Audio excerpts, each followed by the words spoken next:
Salut à tous, c'est Linux, on se retrouve sur Rap & Foot pour une toute nouvelle vidéo concernant les infos mercato du PSG. C'est parti. Vous l'avez déjà deviné, j'avais ce Bob dans le clip de Tchernodrill. Pour les plus curieux, n'hésitez pas à aller voir le clip Linux Tchernodrill. Je vous rappelle que je suis aussi artiste rap, donc voilà, je fais ma petite pub. Let's go, c'est parti. Je vais commencer la vidéo par une petite parenthèse concernant ma dernière vidéo de Zabarni. Et je répète que oui, c'est officiel, le PSG et le joueur se sont mis d'accord officiellement sur les termes du contrat. Maintenant, ce qui pose problème, c'est juste le tempo et les négociations avec Bournemouth. Mais n'en doutez pas, le PSG n'est pas à 20 millions près, ça va se faire. Le PSG a raison de jouer la montre tout simplement.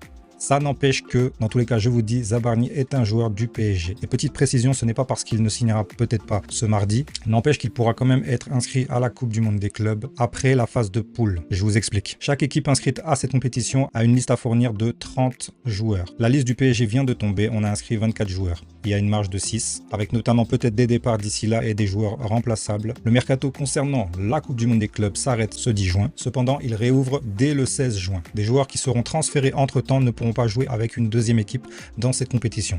Par contre, des joueurs pourront être listés après les phases de poule à partir des huitièmes de finale. Donc d'ici la fin du mois tout simplement. Peu de gens vous le précisent, mais je tenais à le préciser, voilà.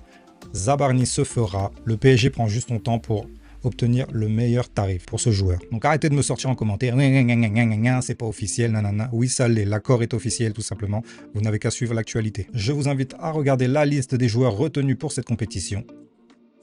Voilà la squad, composée de Donnarumma, Hakimi, Kipembe, Beraldo, Marquinhos, Kvaratskhelia, Fabian Ruiz, Gonzalo Ramos, Dembélé qui est bien entendu convié à cette compétition malgré qu'il soit blessé, il va suivre ses soins directement avec le groupe. Désiré Doué, Vitinha, Lee Kang-in, Moscardo, petite surprise, retour de près du stade de Reims, et Luis Enrique lui donne sa chance sur cette compétition. Espérons qu'on puisse le voir au moins quelques minutes. Lucas Hernandez, Mayulu, Nuno Mendes, Barcola, Zaïre Emery, Safonov, Camara, Mbaye, Pacho, Arnaud Tenas et notre pépite Joao Neves. Voilà, 24 joueurs inscrits pour le moment. L'équipe est bien arrivée à Los Angeles. Premier entraînement dès ce soir, heure locale française, 21 h. Et voilà, sans plus tarder, on va parler des infos rumeurs de ce jour. On va commencer par notre petit coréen, Lee Kang-in, qui est courtisé. Vous savez que nos joueurs sont très courtisés depuis ce parcours en Ligue des Champions. Première année où je vois vraiment tous les cadors d'Europe vraiment intéressés par nos joueurs qui jouent moins, et voire même beaucoup de clubs au culot qui vont directement sur nos titulaires. On va se calmer. Concernant Lee Kang-in, il est sollicité par le Napoli, par Arsenal, par Al Nasser, ainsi que plus surprenant, Monsieur Textor de Lyon le veut pour Crystal Palace. Donc voilà, il y a quelques touches en Angleterre. De toute façon, pour moi, c'est acté. Lee Kang-in partira cet été. Espérons qu'on en tire un 30-35, c'est pas déconnant. On enchaîne avec une rumeur que j'ai vue aujourd'hui.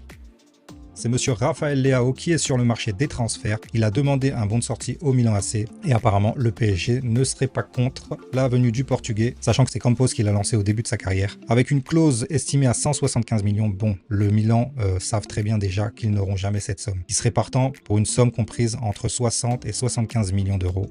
Est-ce que ça vaut le coup? Je parle de lui parce qu'il y a beaucoup de rumeurs concernant Bradley Barcola. Voilà, Bradley Barcola qui serait sollicité par le Bayern de Munich. Mais pas que.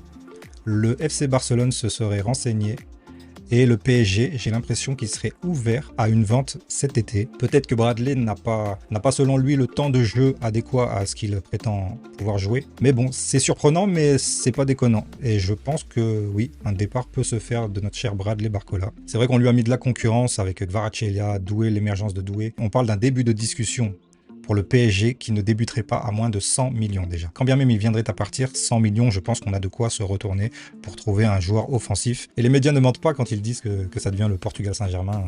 On n'y est pas loin quand même. Donc le Bayern très intéressé, ainsi que Barcelone. Et du coup, si c'est Barcelone, vu qu'ils n'ont pas d'une thune, ils n'ont vraiment pas de sous clairement, un échange serait dans les idées du PSG avec Rafinha. Est-ce que vous troquez Bradley Barcola contre Rafinha? Après, je ne saurais pas vous dire si Rafinha est polyvalent au point d'intégrer l'équipe du PSG, parce que pour moi, il joue principalement ailier gauche.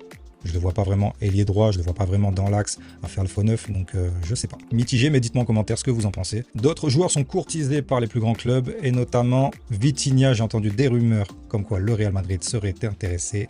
Je vous le dis tout de suite, il ne bougera pas. Il est scellé, il se plaît à Paris dans tous les cas. On n'a aucune inquiétude à avoir sur ce point-là. Notre top joueur qui va rentrer, pour moi, dans le top 10 du Ballon d'Or, au moins, au minimum, ne bougera pas du PSG. On garde notre pépite. Des rumeurs concernant Fabian Ruiz. Al Nasser s'est renseigné sur notre milieu de terrain. Est-ce que ça serait pas le moment de le vendre au plus haut prix avec la saison qu'ils viennent de nous fournir? Je sais pas. En fait, j'ai du mal à... C'est comme Donnarumma en fait. Donnarumma et Fabian Ruiz, j'ai du mal à me dire qu'ils vont réitérer leur performance de cette année sur la prochaine saison, ou voire sur les autres saisons tout simplement. J'ai du mal à me dire qu'ils soient réguliers sur ce truc. Je vous rappelle quand même que Donnarumma, on était prêt à le troquer limite cet hiver. Il ne donnait pas satisfaction. Et là, sur l'euphorie du moment, effectivement, oui, il a fait une top deuxième partie de Ligue des Champions. Mais est-ce qu'il serait capable de le faire? Pour moi, ce joueur peut être topissime, mais il est intermittent. Capable de te faire une putain de saison, mais 1 sur 4, comme il l'a fait à l'époque où il gagne l'Euro. Il a fait une top saison. On a quand même attendu 3 ans derrière pour qu'il refasse une top saison. Donc est-ce que parmi tout notre effectif, il n'y aurait pas des joueurs à faire partir dont ça serait le moment, le bon timing pour les vendre au plus haut? Voilà, moi je me pose la question, c'est sur Fabian Ruiz, qui a été magnifique, top joueur pour cette deuxième partie de saison, ainsi que Donnarumma. Je me pose aussi la question. Comme il y a des rumeurs, j'en parle. Donnarumma plus du côté de Manchester City, voire United, et Fabian Ruiz, où Al Nasser pourrait casser sa tirelire pour lui. Donc ce sont des joueurs, je pense, remplaçables dans notre effectif.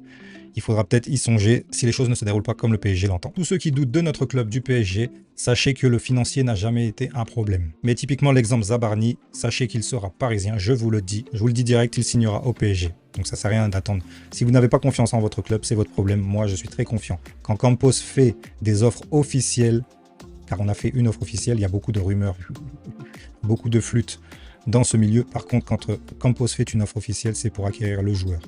Il essaie juste d'avoir le bon prix pour ne pas surpayer tout simplement. Mais ça se fera. C'est juste pour le plan, le montage financier que ça prend du temps. Mais en tout cas, les accords sont conclus et ils sont officiels. Dites-moi qui vous voyez signer au PSG. On va faire un concours dans les commentaires. Dites-moi un nom de la première recrue du PSG pour ce mercato 2025. Je vous remercie à tous, c'était Linux. Voilà, petit point info concernant les transferts, le mercato du PSG, ainsi que le suivi de la Coupe du Monde des clubs. Dites-moi même quelle vidéo vous voulez que j'aborde. Et j'essaierai d'en faire un sujet pour les prochaines vidéos qui arrivent très prochainement. Merci à tous, prenez soin de vous, c'était Linux.